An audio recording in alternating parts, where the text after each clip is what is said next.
Welcome to the Ontario Mortgage and Real Estate Insights Podcast, your go-to source for the latest developments, trends, and regulatory changes in the industry. I'm your host.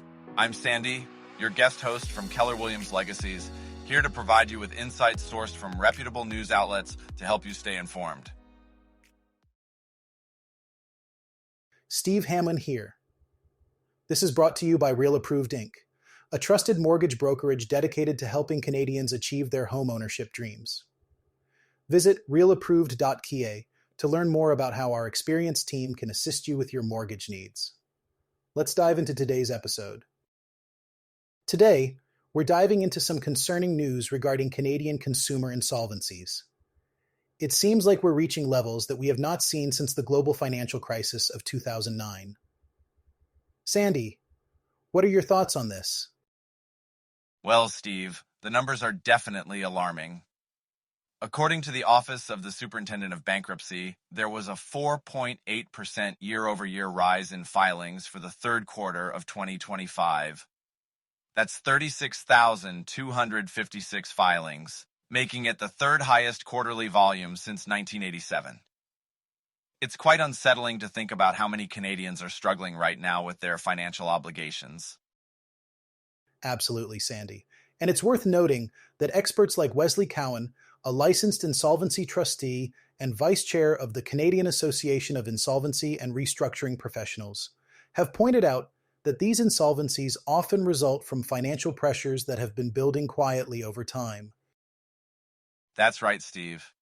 And there's a stigma attached to debt that keeps many people silent until it becomes overwhelming.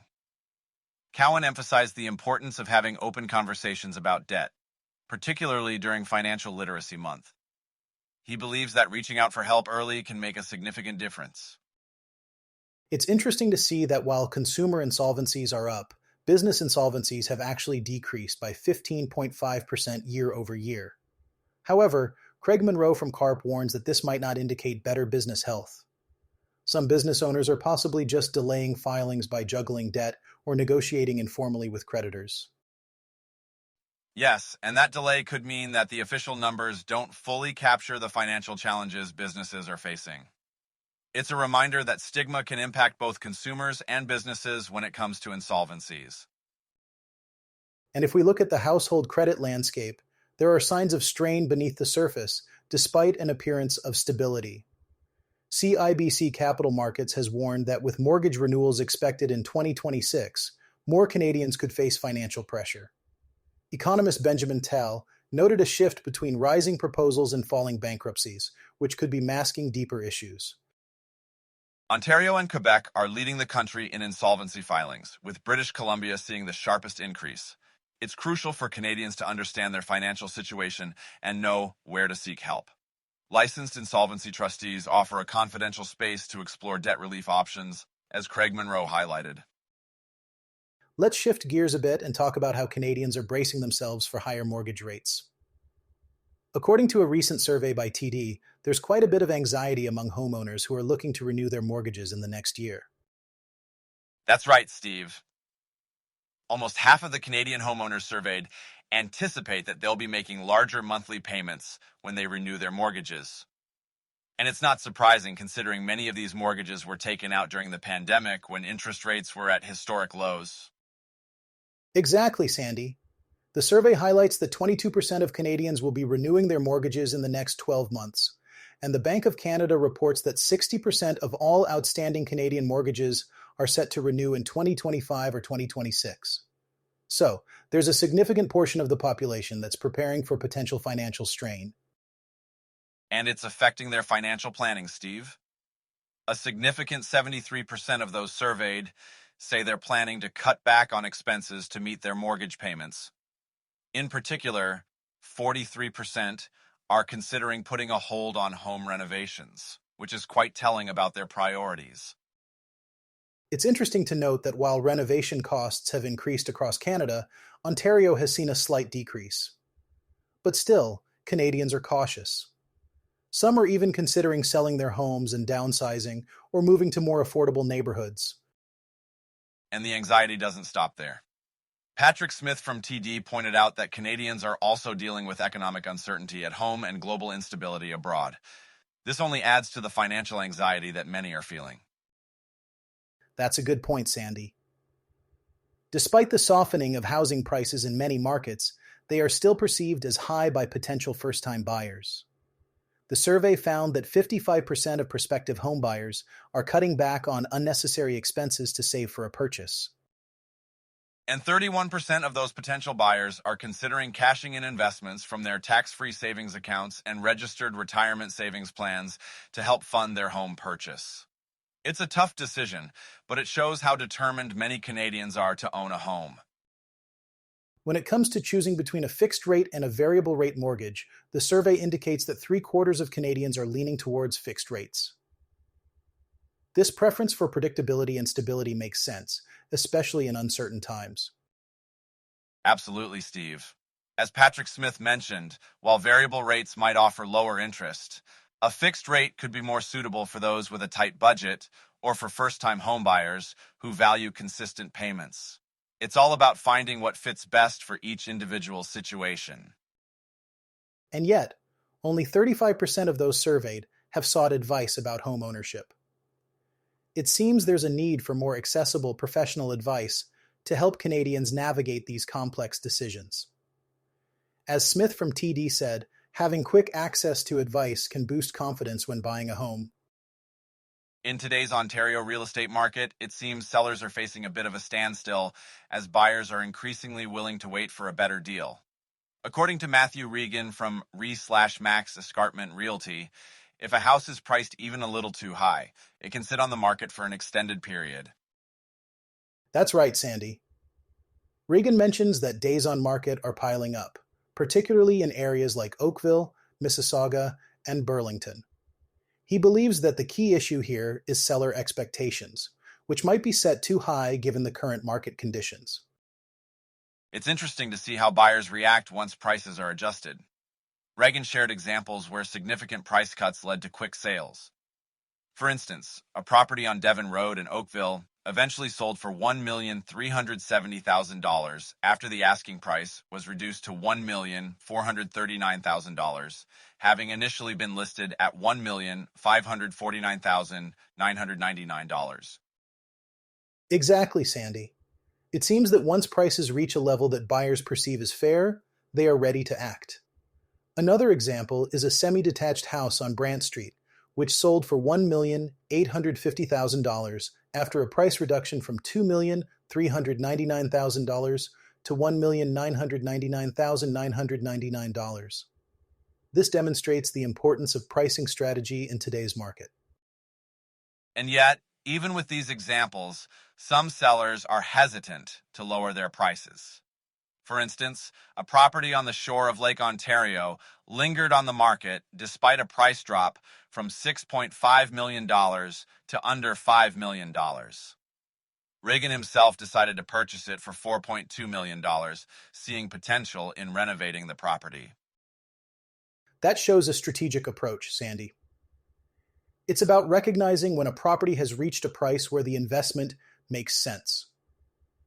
Reagan and his business partner, Alex Irish, plan to revamp the property to appeal to downsizing buyers, highlighting that sometimes taking calculated risks can pay off. Meanwhile, active listings remain high, and the Greater Toronto Area has seen a 7.2% drop in average prices compared to last year. Sales have fallen by 9.5% from October 2024, with active listings increasing by 17.2%. This indicates a market correction that may take some time to stabilize. It's a challenging landscape, Sandy. Although the Bank of Canada cut interest rates twice this fall, sellers hoping for a market boost might need to adjust their expectations. Regan suggests that pricing realistically is crucial, as some sellers fail to grasp the abundant supply outweighing buyer demand. That's a good point, Steve. While some sellers see the downturn as temporary, Reagan believes it could take years for prices to rebound. He advises that sellers might sell for less than expected, but they can purchase their next property at a similar discount, which could be appealing in a buyer's market. Ultimately, it's about understanding the cyclical nature of the market. As Reagan points out, prices only rise when supply is limited and demand increases. It's a reminder that patience and strategy are key in navigating real estate investments. Let's dive into the latest data on building permits in Canada. It seems there's been a decline in the third quarter, with permits down by 5.4%. That's a pretty significant drop, considering the total value of permits issued was $34.6 billion. Yes, Steve, and what's interesting is that despite this overall decline, September actually saw a rebound with a 4.5% increase in permits. This was largely driven by multifamily projects in Alberta and Quebec, as well as single-family gains in Ontario. Right. But the quarterly numbers tell a different story. The decline in the third quarter marks the second consecutive quarterly drop, and it's the lowest level we've seen since 2018. This indicates a cooling effect in the construction intentions over the summer. That's true, Steve. The residential sector in particular saw a decline of $213.5 million, or 1.0%, bringing it to its lowest level in constant dollars since 2018. Ontario's sharp pullback in the institutional sector played a significant role in this downturn. It's worth noting, though, that there has been an increase in the number of housing units approved by municipalities this year. Up to now, 231,100 units have been approved compared to 215,200 during the same period last year. So, there is some growth in terms of units, even if the value of permits is down. Exactly, Steve. The increase in housing units is a positive sign, suggesting that while the value of permits might be down, developers are still pushing forward with new projects. It's a complex picture that reflects both challenges and opportunities in the market. Absolutely, Sandy. The non-residential sector also saw some gains, with a 4% increase in commercial and industrial projects, which helped offset declines in institutional construction. This indicates that while the residential market faces challenges, other sectors are still showing resilience. It's a reminder that the real estate market is multifaceted, and while certain areas might be experiencing a slowdown, others are picking up the slack. It's important for investors to look at the broader picture when making decisions. Definitely, Sandy. As we continue to monitor these trends, it will be crucial to keep an eye on how these shifts impact the overall real estate landscape in Ontario and across Canada. Mortgage fraud is a topic that's been gaining attention, especially with the complexity of schemes that fraudsters are using these days. It's a concern for many Canadians, and according to a recent survey by Polaris Strategic Insights, 58% of Canadians are worried about mortgage fraud in 2025. That's a significant portion, Sandy. The survey also shows support for allowing lenders and brokers to confirm income information directly with the Canada Revenue Agency. This move could potentially help curb fraudulent activities and protect honest buyers. Absolutely, Steve. But detecting and reporting mortgage fraud is not straightforward. Fraudsters have an array of tools to make false applications look credible. Doug Robinson from Scotiabank highlighted some warning signs at the Mortgage Professionals Canada conference in Ottawa. Yes, Robinson pointed out that lenders are now focusing on how applicants present their income. One red flag is when consistent biweekly payments are set up solely to falsify an application. These payments often stop once the mortgage application is completed, with a refund following shortly after.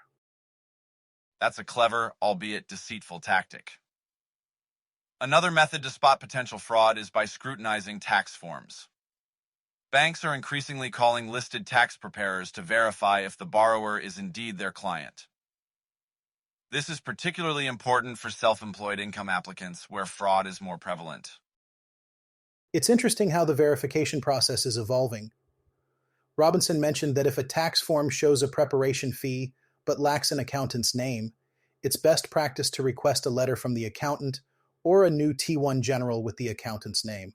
This adds a layer of verification for lenders. And let's not forget about down payment fraud, which remains a significant concern. Robinson suggested that brokers ask a trifecta of questions about the down payment, how the money was obtained, where it's resting, and whether it makes sense for the borrower to have it. That's a solid approach.